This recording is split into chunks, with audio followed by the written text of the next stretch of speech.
Estamos en 1908. Luego de 2 años de investigación y desarrollo, se lanza el modelo T y es todo un éxito. Su bajo precio, su simplicidad y fortaleza lo hacen único. Pero a Henry Ford le esperaba su primera gran batalla, el sindicato Selden. Las empresas automotrices de la época le pagaban a este sindicato un derecho por cada auto fabricado por la vigencia de una patente. Ford, desde 1903, se negó a hacerlo y en 1909 la justicia falla contra Ford. La compra de automóviles Ford está castigada, se leía en los diarios. Esto hubiera significado la quiebra de cualquier compañía, pero no fue así para Henry Ford. Respondió con grandes solicitadas que los propietarios de un Ford gozaban de una garantía de $12 millones por eventuales perjuicios. ¿Y saben qué pasó? La gente le creyó a Ford y las ventas del modelo T subieron a pesar de las amenazas. Con semejante apoyo popular, Ford apeló y finalmente, en 1911, la justicia le dio la razón y dejó sin efecto la patente Selden. Ahora nuestro límite es el cielo, afirmaba Henry Ford, y así allí fue. La demanda del modelo T se duplicaba año tras año. Entonces había que mejorar la oferta y así surgió la cadena de montaje móvil en 1913. Tras muchos experimentos, la necesidad de fabricar más y más provocó esta mejora que cambió la historia para siempre. Por entonces, la organización Ford era un caos. Todos los días se producían cambios. Cousins se lucía en la administración y Sorensen en las fábricas.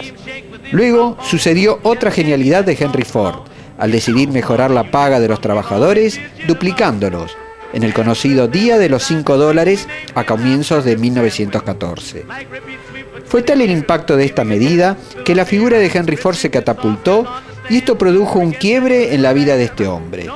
Ya millonario, la fama mundial se le subió a la cabeza y nada a partir de ese momento pareció detenerlo. Afirmando que toda disputa podía resolverse en una mesa de negociación, fletó un barco, el llamado Buque de la Paz, para tratar de detener la Primera Guerra Mundial. Como era de esperar, esto fracasó, y así fue que puso todo su potencial económico para fabricar material bélico, barcos cazasubmarinos, tanques y ambulancias. Al echar de la Ford a su mano derecha administrativa, James Couzens se transformó en un dictador dentro de su empresa. No escuchaba los consejos de su gente de confianza ni la de su hijo Edsel. Obstinado en seguir invirtiendo en otra obra faraónica, el complejo del Rouge, restringió el reparto de dividendos a sus socios, quienes lo demandaron y la justicia le ordenó pagar los dividendos. Entonces fue que decidió ser el único dueño de su empresa y pagó más de $100 millones, una verdadera fortuna por esas acciones. Para dar un ejemplo, por cada acción de $100 pagó 250.000. Así fue que se endeudó por primera vez en su vida, poniendo en juego toda su obra. Tomó un préstamo por $75 millones que saldó luego de llevar adelante una austeridad que fue célebre y que por sí sola puede ser motivo de otra historia. Y fue que a principios de la década del 20, Henry Ford, a los 60 años, era el único dueño de su destino. Compró un diario, criticó fuertemente a la comunidad judía, enfrentó demandas que perdió y por las que tuvo que pedir disculpas, compró una línea de ferrocarriles, compró a la Lincoln, mandó a construir barcos propios, fundó una línea aérea con aviones que llevaron su marca, instaló una inmensa plantación de caucho en Brasil, compró bosques y minas de carbón. Pero para Henry Ford, su próxima batalla era la de su independencia. Parecía enfrentado al mundo y no quería depender de ningún proveedor externo, y lo logró. ¿Cómo? Creando el complejo industrial más grande del planeta, el Rouge. Henry Ford vivió siempre en Detroit, pero luego del Día de los $5, su fama lo hizo célebre y tuvo que mudarse a un lugar donde podía mantener cierta intimidad y tranquilidad. El lugar elegido fue a las afueras de Detroit, en Dearborn, a orillas del río Rouge, una finca que llamó Fairlane, con mucha vegetación y naturaleza, donde podía disfrutar de la contemplación de los pájaros que tanto le gustaba y pasar horas de descanso con su esposa Clara. Pero ¿cómo era realmente Henry Ford? A pesar de su fortuna, era un tipo sencillo, de gustos muy simples, que llevaba una dieta saludable, no fumaba ni bebía alcohol. Obstinado, nunca era de hacer reproches. Era corajudo y chistoso a la vez. Únicamente podía ser frenado por la palabra de su esposa.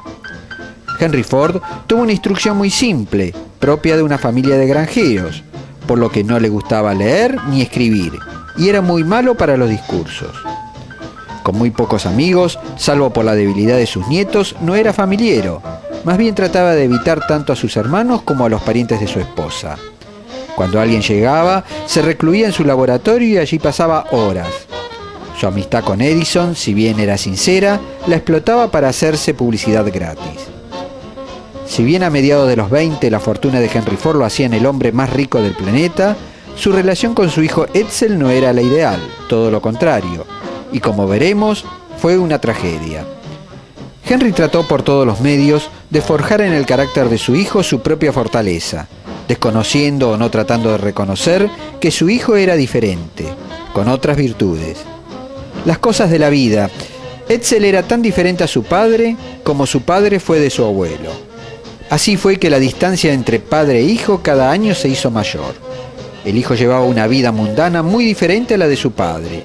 Se codeaba con lo más refinado de Detroit, viajaba mucho, veraneaba en la Florida, poseía un yate que compartía con su esposa, sus 4 hijos y amigos, y fue una tragedia porque la salud de Edsel no soportó esa mala relación con su padre. Pero en 1927 se produjo una tregua. Henry Ford aceptó que la vida útil del modelo T llegaba a su fin y junto a Edsel se pusieron de acuerdo por única vez, creando el Ford A, con la mecánica de Henry y el diseño de Edsel. Fue todo un éxito y otro desafío industrial memorable, ya que para su construcción se tuvo que modificar toda la maquinaria existente en Highland Park y trasladarla al complejo del Rouge, que ya producía tractores desde 1919. En realidad, el Rouge fue otra obra colosal impulsada por Henry Ford.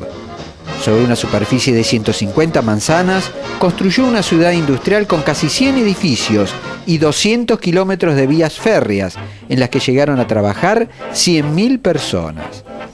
Cuesta creer estas cifras, pero en su muelle llegaban los barcos con el mineral o la madera, y por otro lado salían vagones de ferrocarril con los autos listos para ser entregados a los concesionarios. No hubo otro lugar en el mundo donde se pudiera contemplar semejante transformación industrial.